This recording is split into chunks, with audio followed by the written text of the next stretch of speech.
If you've had to drive into the office today, you are likely to find some dicey conditions out there out on the roads. Joining us live now with more on the impact of the winter weather is OPP Sgt. Kerry Schmidt.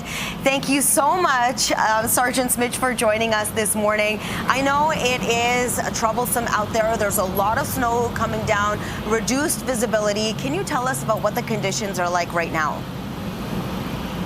Yeah, it's really not the snow right now. It's this freezing rain and ice pellets. We had big fluffy flakes early this morning. You probably woke up to a dusting of snow on your vehicle or on your sidewalk, but now it's really transitioned away from the snow, and now we're dealing with just this mist that's coming down. We're still below the freezing mark.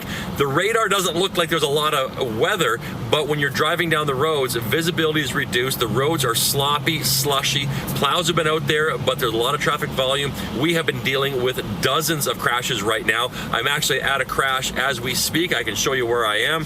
We're dealing with paramedics just assisting a two-vehicle crash here right now. This is 401 in Morningside. We got the one lane blocked, fire, paramedics, EMS, all on scene. And again, it's just because of drivers going too fast for the conditions, not giving themselves the space. And when traffic suddenly stops, you hit the brakes, you think the roads are only wet, and all of a sudden you're sliding on this ice and slush. So we just want to remind everyone, take it easy, slow down, give yourself that space, turn on your lights, and take your time.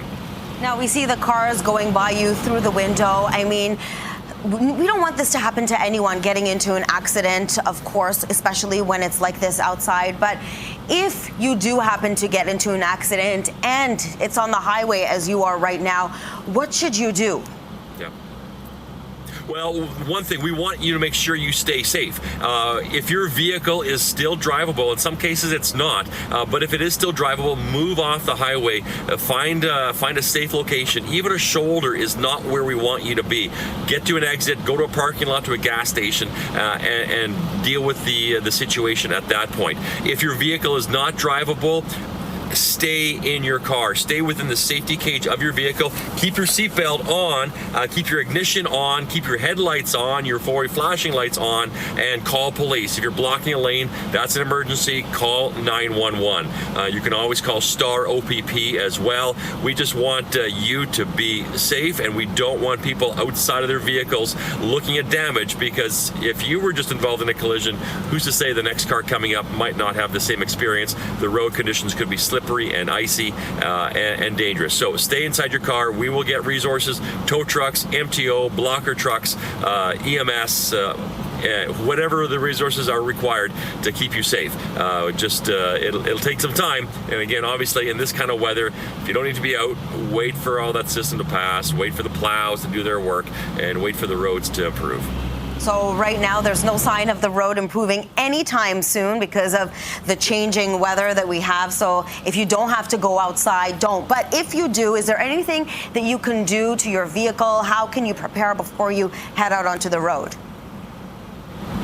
Well, yeah, do you know what? It's a messy, sloppy drive here right now. Washer fluid. If you run out of washer fluid and you also can't see out your windshield, that's going to be very frustrating. So make sure your fluid is topped up. You have an extra jug in your vehicle. It's always good to have your emergency kit, your fuel tank gassed up, have lots of energy in your electric vehicle if that's what you're driving, and just it comes down to the driver. We can't blame crashes on road conditions, weather conditions. It's about poor driving and drivers not adjusting their behavior to the conditions that we're experiencing. And remember, it can go from dry roads to wet roads to slushy roads to icy roads in a very short period of time. There's a lot of snow on the shoulders, which can often catch drivers by surprise as well. You get caught in that. It often feels like it wants to pull you into the shoulder or into the wall. Watch out for those overpasses, those elevated platforms, those on-ramps and off-ramps. So that's where we see lots of vehicles sliding right off the roadway because they're going too fast. Those advisory speed limits you see on the highways, those are for ideal conditions. And as you hear sirens going by me right now, these are certainly not ideal conditions that we're dealing with at this present time. OPP Sgt. Kerry Schmidt, thank you so much. It's so good to connect with you, and thank you for all of this advice. Appreciate it. Thank you. Drive safe.